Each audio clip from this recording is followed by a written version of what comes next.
बुधवार रात्रि में धमोला नदी में पीछे से पानी आने के कारण देवपुरम कॉलोनी में पानी भर गया था, जिसमें ज्यादातर मकानों में 4 से 5 फुट तक पानी भर गया था। लोग मकानों में फंसे हुए थे, जिसकी सूचना मिलने पर त्वरित कार्यवाही करते सीएफओ सहारनपुर तत्काल एक यूनिट फायर टेंडर लेकर मौके पर पहुंचे। लाइफ रिंग, लाइफ जैकेट और रस्से की मदद से लैडर, सीढ़ी लगाकर अथक प्रयासों से 2 मकानों में से 6 लोगों को सुरक्षित बचाते हुए सकुशल बाहर निकाला गया, जिसमें कि एक बुजुर्ग एवं एक बीमार महिला, एक युवक, एक युवती व 2 बच्चे थे।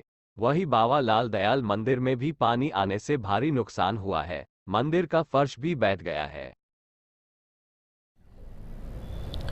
ये एक बहुत ही भयानक आपदा,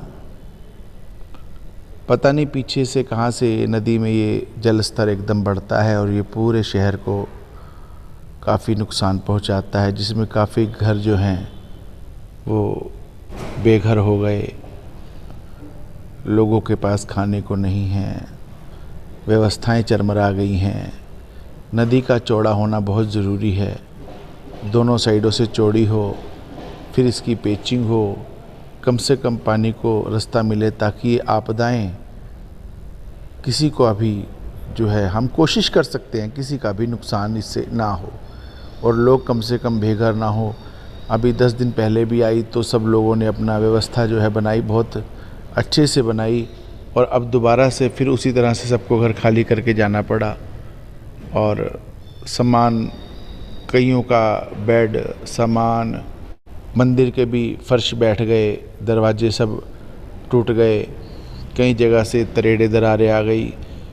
तो कहने का तात्पर्य छोटा सा बस यही है कि इसका नदी को चौड़ा किया जाए और पानी की जगह दी जाए ताकि इस आपदा से हम लोग और सब लोग इससे बच सकें। बोलो सतगुरुदेव भगवान की।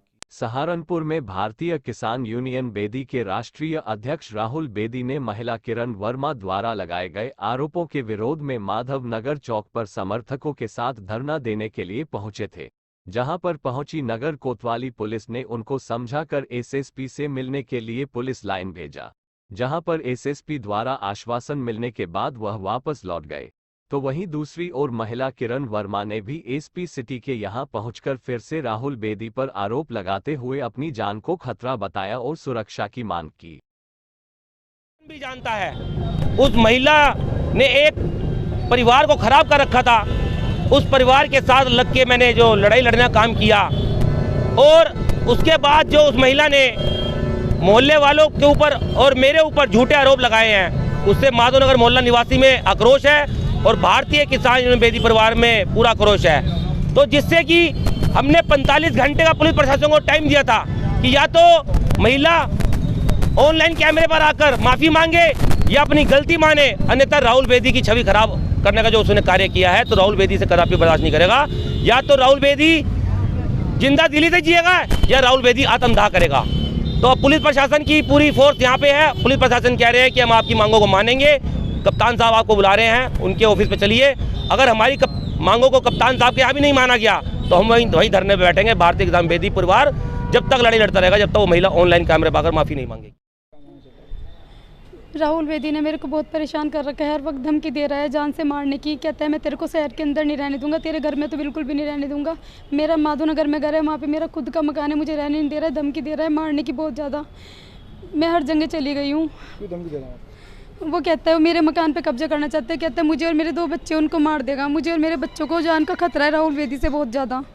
वो धरना पे धरना दे रहा है मेरे खिलाफ, पता नहीं क्या चाह रहा है, वो मुझसे कौन सी दुश्मनागी निकाल रहा है। वो कहता है मेरी मर्जी से जिएगी, अगर जिएगी तो, वरना मैं तुझे जीने नहीं दूंगा। अधिकारी के पास गए हो, क्या कहा? अधिकारी कह रहे कोई नहीं, तू अपने घर जाके रहे, कुछ नहीं होगा। सब ये बोल रहे मैं कैसे चली जाऊँ, मेरे को सिक्योरिटी की ज़रूरत है, बिना सिक्योरिटी के कैसे घर चली जाऊँ। सब ने मेरे को कहा तू घर जाके रहे। क्या सहारनपुर में पूर्व घोषित कार्यक्रम के अनुसार जिलाध्यक्ष राव कैसर एवं प्रदेश महासचिव चौधरी धीर सिंह के नेतृत्व में राष्ट्रीय लोकदल के कार्यकर्ताओं ने मणिपुर में हुई घटना के विरोध में राष्ट्रपति महोदय को संबोधित एक ज्ञापन जिलाधिकारी को प्रेषित किया।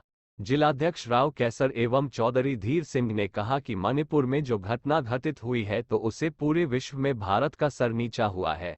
प्रधानमंत्री ने इस पर एक ही वक्तव्य नहीं दिया, न ही सदन में चर्चा के लिए तैयार है। इस घटना की जितनी निंदा की जाए उतनी कम है। अधिकारी के द्वारा हमारी ये मांग है कि मणिपुर सरकार को, जिसने 3 महीने तक वहाँ के जुल्म ज़्यादती अब तक रोक नहीं पाई है, उसको तुरंत बर्खास्त किया जाए।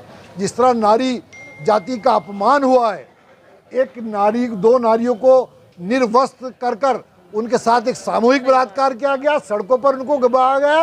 ये पूरे भारत को दुनिया के अंदर शर्मिंदा करने का काम हुआ है। और ऐसी सरकार में बने रहने का कोई हक नहीं बचता जो नारी का सम्मान भी ना बचा सके, जो जातीय हिंसा ना रोक सके।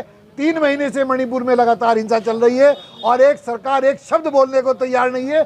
प्रधानमंत्री इतने दबाव के बाद भी एक राजनीतिक बयान देते हैं मणिपुर को लेकर। मणिपुर को राजस्थान को कंपेयर नहीं किया जा सकता।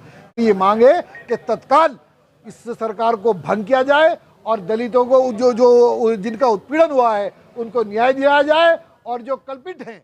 आशाओं का 15 दिन बाद बुधवार से एक बार फिर से शुरू हुआ वेतन की मांग को लेकर धरना प्रदर्शन आज भी रहा जारी। कल तक वेतन नहीं मिलने पर कुछ आशाओं ने दी आत्मदाह करने की चेतावनी। प्रधान संजय वालिया के नेतृत्व में लंबे समय से आशाएं अपने वेतन की मांग को लेकर धरना प्रदर्शन करती चली आ रही है। नेताओं और अधिकारियों के द्वारा उनके वेतन को पूरा दिलाने की बार बार बात कही जाती है, आश्वासन दिया जाता है, पर अभी तक उनका वेतन नहीं मिला है। लेकिन जितने दिन 15 दिन हम इन आशाओं ने, संघियों ने घर रहने का काम किया, कोई पैसा डलने का काम नहीं हुआ। फिर हमने 4 दिन पहले आए, सीएमओ साहब से मिले, उन्होंने फिर कहा कि आश्वासन दिया। आज हमें लगातार तीसरा दिन अनिश्चितकालीन धरने पे है और कल भी कुछ पैसा डला है, परसों भी डला है। सीएमओ साहब का मानना है कि 70% पैसा डल चुका है, 30% बकाया है। आशाएं और संघनी और हम एक बात अलग कह रहे हैं कि 70% बकाया है, 30% पैसा भी डला है। एक अलग गुत्थी उलझी हुई है। पहले वो कहते थे 95 डल गया, 5% रह रहा है, तब हम कहते थे कि 95 रह रहा है, 5% डला है।